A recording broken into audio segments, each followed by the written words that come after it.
Bonsoir, bienvenue dans le 23h à la une de l'actualité. Le vice-président de la République est rentré de Toulouse en début de soirée dans la ville française. Daniel Cablon-Duncan et le constructeur aéronautique européen Airbus ont signé un protocole d'accord pour soutenir le développement de l'industrie aéronautique et spatiale en Côte d'Ivoire. Les écoles coraniques sont devenues des écoles franco-arabes et embrassent même aujourd'hui un enseignement classique. Comment s'est faite cette transition? Quels sont les débouchés? Nous en parlerons dans ce journal.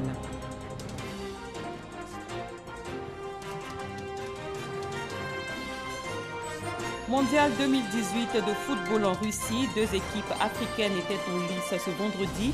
L'Égypte s'est inclinée face à l'Uruguay qui l'a emporté par 1-0. L'Iran a défait le Maroc également sur le score d'1-0. Merci de suivre cette édition. En images, le vice-président ivoirien a regagné Abidjan en début de soirée. Daniel Cablon-Duncan revient de Toulouse où il a signé avec le constructeur aéronautique européen Airbus un protocole d'accord. Il porte sur l'établissement d'un accord cadre entre les deux parties pour soutenir le développement de l'industrie aéronautique et spatiale en Côte d'Ivoire. Le vice-président de la République a eu à cette occasion plusieurs rencontres avec des experts du secteur aéronautique et spatial. Lors de son séjour à Toulouse, le vice-président ivoirien Daniel Cablon-Duncan a échangé avec le directeur général de l'ENAC, École nationale de l'aviation civile. Les discussions ont porté sur le projet de création d'un institut aéronautique. Jérôme Kofi Aboulin était notre envoyé spécial à Toulouse. C'est à son hôtel à Toulouse que le vice-président Daniel Cablon-Duncan a échangé avec son hôte. Selon le directeur général de l'ENAC, l'entretien a porté sur un projet de développement aéronautique. J'ai eu effectivement l'honneur et le privilège de discuter avec le vice-président pour évoquer un projet qui nous tient tous à cœur, de développement d'une école et d'un institut aéronautique en Côte d'Ivoire pour promouvoir l'ensemble de l'aéronautique dans le pays, avec le soutien de tous les acteurs, les compagnies, évidemment les soutiens politiques et l'Institut national polytechnique, qui est un acteur académique de tout premier plan. L'École nationale de l'aviation civile à Toulouse développe des compétences à l'international à travers des formations. Elle est la première université européenne de l'aviation civile. Le vice-président de la République, Daniel Cablon-Duncan, et le constructeur aéronautique européen Airbus ont signé un protocole d'accord pour soutenir le développement de l'industrie aéronautique et spatiale en Côte d'Ivoire. On en parle avec Jérôme Kofi Aboulin.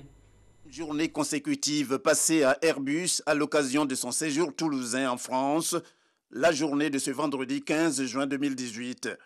Une étape importante pour le vice-président Daniel Cablon-Duncan et la délégation qui l'accompagne au cours de cette visite à Toulouse. La signature d'un protocole d'accord entre la République de Côte d'Ivoire et Airbus en est l'un des temps forts. Pour Airbus, c'est un grand plaisir de signer cet accord aujourd'hui, qui crée les conditions de développement d'un écosystème où Airbus vient apporter son savoir-faire pour le développement de la Côte d'Ivoire dans un certain nombre de domaines. Le domaine de la formation, le domaine de la sécurité et le domaine de la croissance sur les activités aériennes. Nous sommes heureux de cette signature. Comme je l'ai dit donc à nos frères d'Airbus, ça fait depuis un certain temps que le président de la République, son Excellence M. Alassane Ouattara, a souhaité que ce dossier aboutisse rapidement. C'est un dossier important, la formation, le capital humain. Disons que l'école supérieure des métiers de l'aéronautique doit être mise en place au niveau d'Abidjan, avec une coopération entre Airbus et l'INPHB, mais aussi avec la partie française, et puis le gouvernement français et la Côte d'Ivoire. Et je pense que ça va donc augmenter le nombre des écoles. Je crois qu'on avait déjà 10 écoles, déjà au niveau donc de l'INPHB, on passait à 11 grandes écoles là-bas. C'est important, former des pilotes d'avions, d'hélicoptères et des maintenanciers.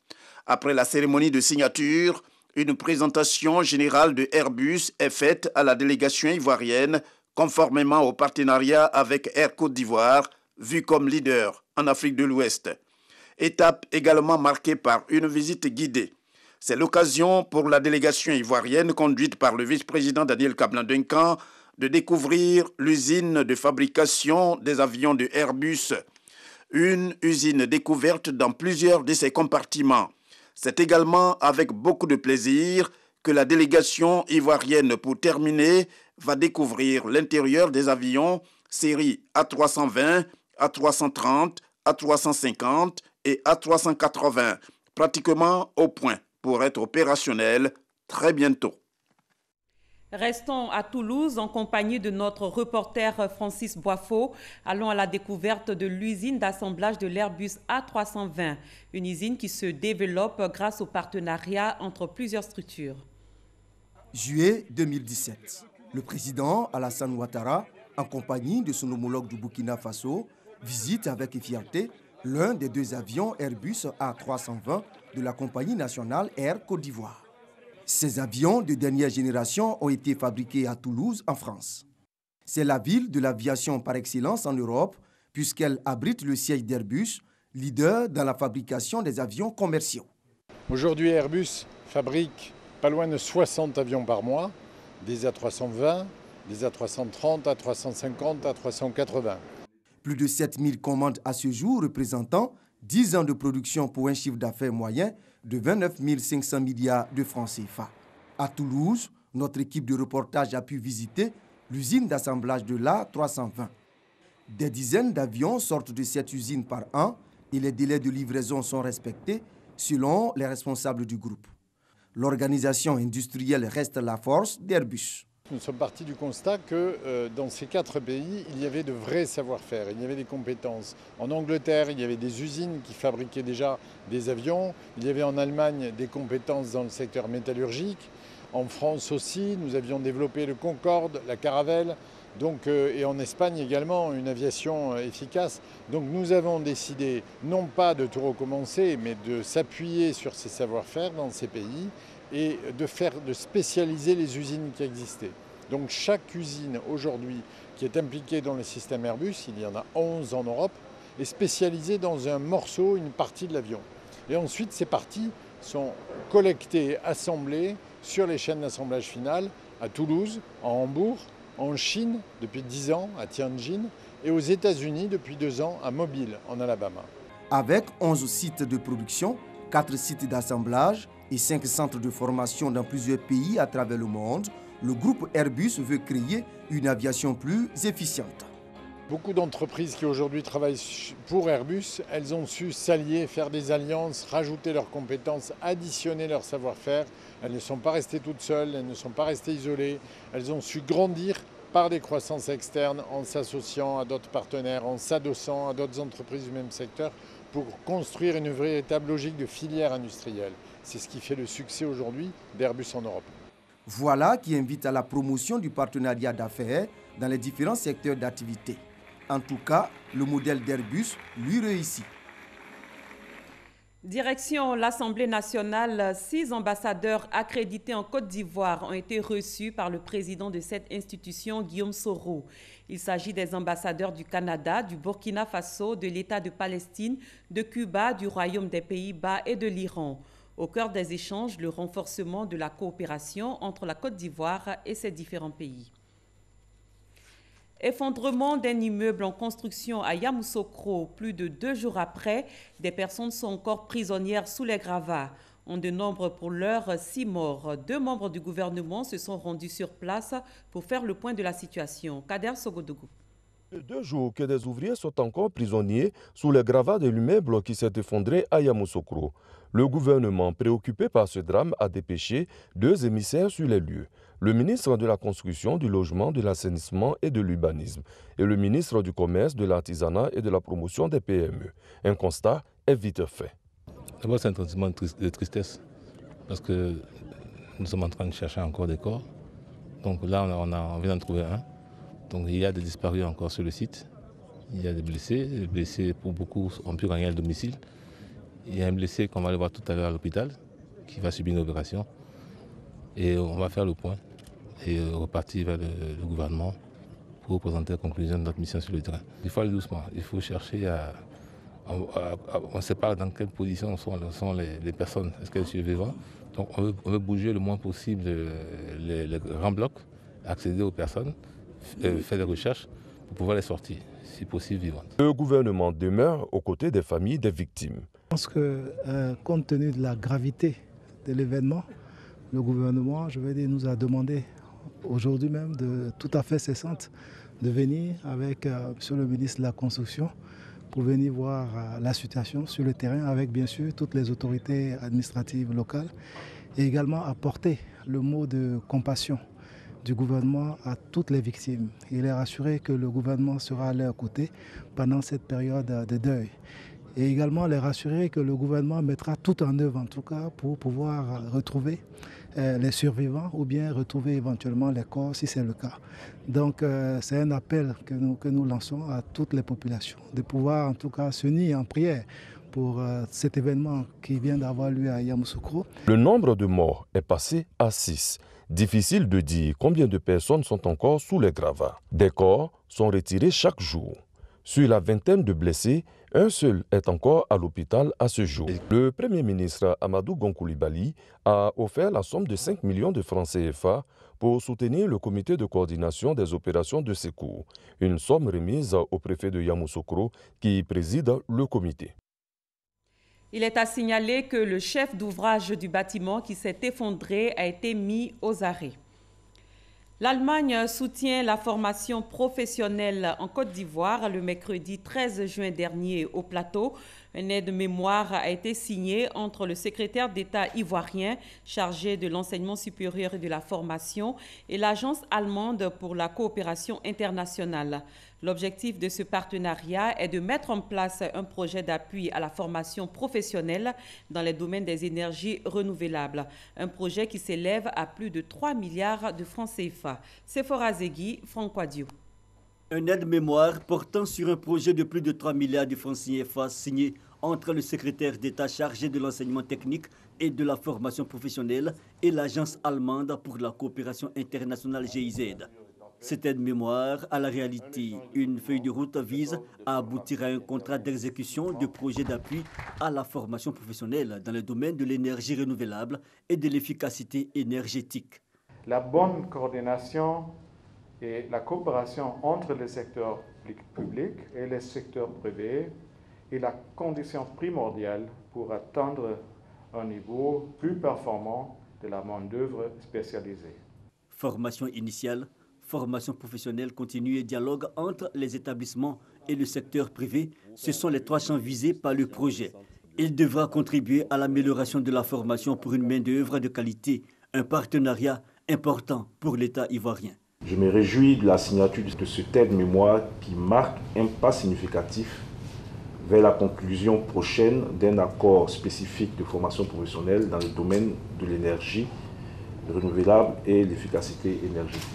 La signature de l'aide-mémoire de ce jour augure de perspectives meilleures qui permettront, à ne point douter, de revitaliser le partenariat en matière de formation professionnelle amorcé entre la République de Côte d'Ivoire et la République fédérale d'Allemagne. Pour rappel, la signature de ce projet s'inscrit dans le cadre des initiatives prises en marge du sommet du G20 entre le chef de l'État Alassane Ouattara et la chancelière allemande Angela Merkel. Dans le domaine de l'économie, la Côte d'Ivoire et le Ghana veulent redynamiser la production du cacao et conserver le leadership au plan international. Le Conseil Café Cacao et le Ghana Board ont eu une séance de travail du 12 au 13 juin dernier au ministère de l'Agriculture et du Développement rural ici à Abidjan. Cette rencontre intervient après la déclaration d'Abidjan des présidents ivoiriens et ghanéens le 26 mars dernier. Cheikh Kony. Le Conseil du Café Cacao et le Ghana Cocoa Board renforcent leur coopération. Pendant 2 jours de travaux intenses, les 2 leaders mondiaux du cacao sur le marché international avec 60% de l'offre mondiale entendent définir une politique commune pour être plus compétitive. Il y a des questions majeures que nous devons régler pour rapprocher nos politiques de recherche, nos politiques de commercialisation et de manière à ce que le monde du cacao sache que nous sommes ensemble. Nous avons des politiques commerciales différentes. Nous allons les rapprocher. La Côte d'Ivoire et le Ghana veulent aller vers un prix plancher pour que chaque fois que nous irons au marché, qu'on sache qu'on ne pourra plus proposer n'importe quel prix sur le marché pour ce qui concerne le cacao, la Côte d'Ivoire et du Ghana. Cette rencontre des experts ivoiriens et ghanéens a lieu suite à la volonté commune des chefs d'État Alassane Ouattara et Nana Akufo-Addo. Une volonté finalisée par la signature d'une déclaration commune concernant les prix marchands du cacao. Sensibiliser le secteur privé africain en vue d'investir dans la transformation du cacao, promouvoir la consommation sur le plan local et régional et dans les pays émergents sont les recommandations majeures de cette réunion bipartite. Les premières écoles coraniques sont apparues en Côte d'Ivoire à la fin des années 30. Elles se sont par la suite muées en écoles franco-arabes pour dispenser aujourd'hui un enseignement classique. Comment s'est opérée cette transition? Quel type d'enseignement dispense-t-on réellement dans ces écoles? Quels sont les débouchés? Des éléments de réponse dans ce dossier proposé par Issaïou.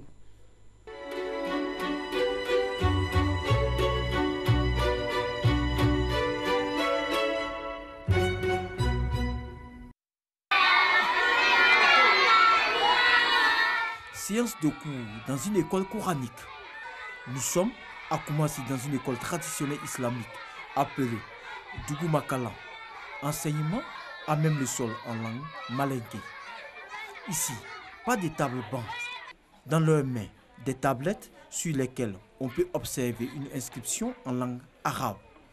Ce sont des sourates que ces enfants apprennent à mémoriser. C'est la première forme de l'enseignement du Coran. Les apprenants récitent les sourates à haute et intelligible voix. Dans ce type d'enseignement, une seule alternative, devenir un érudit du Saint-Coran afin de diriger la prière dans une mosquée ou l'enseigner à leur tour dans des établissements coraniques. Les premières écoles coraniques dans leur forme traditionnelle apparaissent en Côte d'Ivoire à la fin des années 1930. Elles vont connaître par la suite plusieurs mutations. Du Dougoumakala ou école traditionnelle de l'apprentissage du Coran, l'on est arrivé à l'école franco-arabe, puis à la Médersa, une version améliorée de cet enseignement islamique qui reste dominé par l'apprentissage de la langue arabe et la maîtrise du Coran. Mémé Diallo est un pur produit de ce système. Aujourd'hui, il exerce comme infirmier major à l'hôpital général de Koumassi. J'ai commencé mes études par l'école coranique. Après, j'ai obtenu une inscription au Maroc. J'ai fait le lycée au Maroc. Ça aussi, c'était l'arabe. Et puis après, j'ai fait maintenant le concours des infirmiers. Alors, j'ai commencé à travailler dans le privé pendant 5 ans. Et puis après, j'ai passé le concours de l'intégration à la fonction publique. Il a fallu attendre le milieu des années 1990 pour que les écoles confessionnelles islamiques obtiennent de l'État de Côte d'Ivoire une reconnaissance officielle. Le processus va s'accélérer à partir de 2011. C'est le cas de l'Institut Mahama Sissé Sabil Nadja à Koumassi. Cette école, reconnue par l'État de Côte d'Ivoire en 2011, applique le programme officiel du ministère de l'Éducation nationale, de l'enseignement technique et de la formation professionnelle.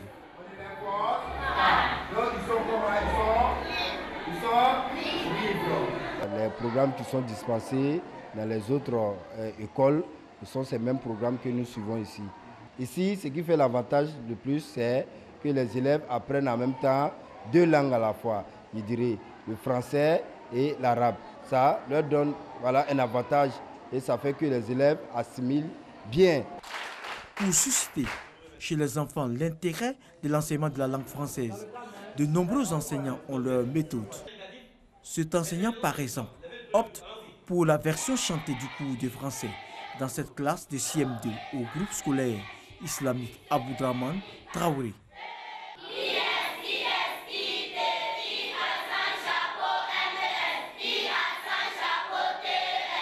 La discipline, la rigueur, la connaissance du prophète Mohammed constituent le fondement de l'enseignement islamique. Aujourd'hui, avec la montée du terrorisme et du djihadisme, ces écoles introduisent dans leur programme de cours ces questions pour ne pas associer l'islam à ces 2 notions. Le terrorisme, c'est une marque de l'ignorance, parce que le terrorisme, ce n'est pas l'islam. Voilà. Mais la seule chose qui peut donc aider Nos enfants, aujourd'hui, à comprendre ça, c'est d'être dans le milieu de l'éducation. Exigence des temps nouveaux autour des apprenants et des enseignants de diverses confessions religieuses. C'est vrai, je ne suis pas musulman, mais vu que l'islam prône, veut dire la discipline, la rigueur et puis également l'obéissance, c'est tous ces atouts qui m'ont motivé à venir enseigner ici. Une ouverture qui ne fait pas oublier les nombreuses difficultés que rencontre l'enseignement islamique. Les promoteurs ont des difficultés pour constituer les dossiers qu'il faut pour être reconnus. Donc nous demandons à l'État d'alléger un peu cet état de choses. Malgré ces difficultés, l'enseignement islamique reste dynamique. Il offre des opportunités à ses élèves qui peuvent intégrer les universités ou grandes écoles après l'obtention du bac. Des ressources humaines potentielles pour l'administration et les entreprises. Quand on fait l'école coranique, sincèrement, ça ouvre l'esprit. Ça ouvre l'esprit parce que, vous imaginez, on nous demandait de mémoriser le Coran. Et mémoriser le Coran arrive même à ouvrir l'esprit. Nous n'avons pas, je dirais, la même manière de réviser comme les autres. Ce que nos camarades vont prendre 2 pages pour pouvoir mémoriser, nous pouvons mémoriser tous ces cours-là. L'enseignement islamique dans sa forme moderne actuelle est en pleine expansion. Sur 3000 demandes d'école, 325 ont obtenu l'agrément de l'État de Côte d'Ivoire. Au niveau des performances scolaires, les résultats dans les établissements sont à un taux de plus de 80% de réussite aux différents examens de fin d'année, au primaire comme au secondaire. Le grand défi reste la construction de nouveaux établissements secondaires et des universités. À ce jour, une seule université. En politique, les responsables du PDCI RDA section de Sifié étaient en tournée de sensibilisation. Leur cible, les nouveaux majeurs de cette localité. Ils ont été appelés à se faire inscrire sur la liste électorale. Herman Guivé. Le maire PDCI RDA de Sifié, Zouman Meïté Anliou, et le secrétaire de la section PDCI de Sifié, Meïté Abdoulaye, étaient successivement à Béréni Diala et Bingoro, 2 villages de la localité. Un seul message au cours de cette tournée, inviter les militants du RHDP de Sifié non encore inscrits sur la liste électorale à se faire enrôler massivement du 17 au 24 juin prochain. Un appel particulier a été lancé aux nouveaux majeurs, censé assurer un avenir radieux au RHDP. C'est une invitation à vous faire enrôler et à faire enrôler vos femmes, vos enfants, vos amis, vos parents. Et donc inviter les uns et les autres à aller voter massivement pour le candidat que nos leaders vont nous présenter. Nous faisons partie d'une grande famille qu'on appelle le RHDP. Nous sommes solidaires de ce grand ensemble, mais nous devons être forts dans ce grand ensemble. Les 2 émissaires du RHDP ont invité les militants et sympathisants à toujours faire confiance à leur leader, le président Alassane Ouattara et son aîné Aimé Henri Konan Bédié, qui œuvrent sans relâche à une paix durable et au développement de la Côte d'Ivoire. Les populations ont quant à elles marqué leur pleine adhésion au projet du Parti unifié. La délégation communale du PDCI RDA, section Cocody Sud, a tenu le 9 juin dernier la cérémonie d'investiture de la présidente de l'Union des femmes. Elle se nomme Priska Rabé Deassa et a été investie par le secrétaire exécutif du PDCI chargé des élections. C'était à la maison du parti à Cocody. Olivier Iriebi, Herman Guivé. Priska Rabé Deassa, précédemment à la tête de l'Union des femmes de la section Cocody Château d'Eau, investie comme présidente de l'Union des femmes de la délégation communale du PDCI RDA, section Cocody Sud. Pour répondre aux attentes du parti, la nouvelle présidente mise sur les efforts collectifs. C'est une grande tâche, mais soumise. C'est de remobiliser nos bases et d'apporter de nouveaux militants au PDCI RDA. Et de aussi maintenir les anciens militants. Aujourd'hui, avec une nouvelle génération, nous voulons exhorter tous les militants à se faire identifier, d'abord au niveau du parti et ensuite au niveau national. Rallumer la flamme, comme vous voyez aujourd'hui, tous les militants sont sortis. pour venir soutenir le PDCI RDA. Lors de son investiture, Priska Rabedé-Assa a bénéficié du soutien de nombreuses femmes, dont celui de la présidente de l'Union des femmes urbaines du PDCI RDA, Odette Ehuyagnero. L'exhortant au travail, elle l'a invité à cultiver les valeurs d'humilité. La délégation communale du PDCI RDA, Cocody Sud, est composée de 37 sections. Au cours de cette rencontre, les militantes ont bénéficié de formations de renforcement de capacités autour des valeurs essentielles du parti. Le PIT, Parti ivoirien des travailleurs, a lancé à son siège l'opération Un militant, une carte de membre. Objectif, remobiliser ses bases et redynamiser le parti. Abou Sanogo. Un militant, une carte de membre. C'est l'opération lancée par le PIT, le Parti ivoirien des travailleurs, et qui vise à redynamiser le parti puis à remobiliser ses militants. Cette carte est donc exigée aux militants pour leur participation à toutes les activités du PIT. Son acquisition ou son renouvellement matérialise leur adhésion aux idéaux de leur parti. Ainsi, le président du PIT, Joseph Seka, les exhorte à s'impliquer davantage à tous les niveaux afin que cette opération soit un succès. Depuis que nous avons pris les rênes du parti, il y a beaucoup de personnes qui ont manifesté le désir d'adhérer au parti. On les a inscrits, mais il n'y a aucune matérialisation physique qui permet de dire qu'ils sont véritablement des militants du PIT. Donc nous avions décidé de confectionner des cartes pour que ces nouveaux adhérents puissent avoir leur carte. L'opération Un militant, une carte de membre a démarré au siège du parti avec la remise des cartes à des membres de la direction du PIT. La remise de cartes vient pour nous booster notre élan de mobilisation. C'est donc dire les militants du Parti ivoirien des travailleurs sont réellement engagés. Je suis très heureux en tant qu'ancien militant du parti de voir le renouvellement de ma carte. La carte, c'est notre identité. C'est pour montrer au monde entier qu'effectivement le PIT existe. Le président du PIT, Joseph Seka, a par ailleurs invité les nouveaux majeurs à participer massivement à l'opération d'enrôlement et l'ensemble des Ivoiriens à s'approprier le processus de la révision de la liste électorale. Il a appelé enfin ses militants à faire acte de candidature pour les élections locales. Deuxième journée du mondial 2018 de football en Russie. Les deux représentants africains, l'Égypte et le Maroc, ont entamé cette compétition avec une défaite respectivement face à l'Uruguay et l'Iran. Ils se sont inclinés sur le score d'1-0. L'Uruguay a remporté son premier match de Coupe du Monde pour la première fois depuis 1970. Oda Legbe, Arsène Kwasi. Pour son 26e anniversaire aujourd'hui, Mohamed Salah aurait bien voulu savourer une victoire de l'Égypte. Mais la réalité était tout autre. Les pharaons d'Égypte se sont inclinés sur le fil devant une équipe uruguayenne déterminée. Privés de leur serial buteur Mohamed Salah, les Égyptiens ont longtemps tenu en échec les Uruguayens à l'image de plusieurs tentatives manquées de Suarez, puis de Cavani, avant de finalement craquer dans les ultimes secondes de la partie. José Maria Jiménez profite d'un coup franc de pied arrêté pour délivrer les siens à la 89e minute. 1-0, score final. La première période entre le Maroc et l'Iran est très animée avec les Lions de l'Atlas qui dominent le début de rencontre. Au fil des minutes, l'Iran est rentré dans son match et a également été dangereux en contre-attaque. Les gardiens des deux équipes ont été mis à contribution et ont réalisé des arrêts salvateurs. 0-0 à la pause.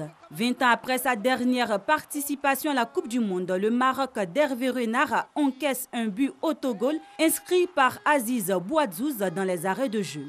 Face à son prochain adversaire, le Portugal de Cristiano Ronaldo, le Maroc devra tout donner pour avoir une place dans ce mondial. La communauté marocaine vivant en Côte d'Ivoire a vibré ce vendredi au rythme du match Maroc-Iran. Les Marocains se sont retrouvés au plateau dans une bonne ambiance pour soutenir l'équipe nationale. À la fin du match, ils étaient déçus du résultat, mais pas découragés. Serge Collier. Au coup de sifflet final, c'est la déception dans le camp des Marocains résidant en Côte d'Ivoire. Les Lions de l'Atlas viennent de tomber sur le score de 1-0. C'est un but contre notre camp en dernière seconde quasiment. C'était le scénario qu'on ne pouvait pas imaginer, mais bon, c'est la dure loi du sport, on s'y plie. On n'a pas de chance, c'est tout. Vous avez vu comment ils sont joués, ils sont bien joués là, mais le football, c'est comme ça. 2 heures avant, la confiance était pourtant de mise. Les supporters se sont retrouvés au plateau pour suivre ensemble le match. Malgré la domination marocaine, la première mi-temps se solde par un score de 0-0. En deuxième mi-temps, c'est l'équipe de l'Iran qui marque, ruinant les espoirs de la communauté marocaine en Côte d'Ivoire.